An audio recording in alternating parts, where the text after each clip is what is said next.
are talking about nature versus nurture. This debate has gone on several occasions about how nature and the way a parent nurtures their child affects the life of a child.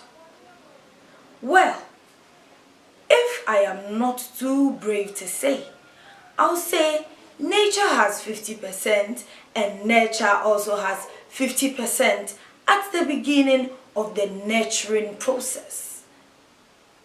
But it is up to us as parents to make sure that this balance is kept whilst our child grows. Because nature allows the true potentials of the child to be exhibited, and nurture guides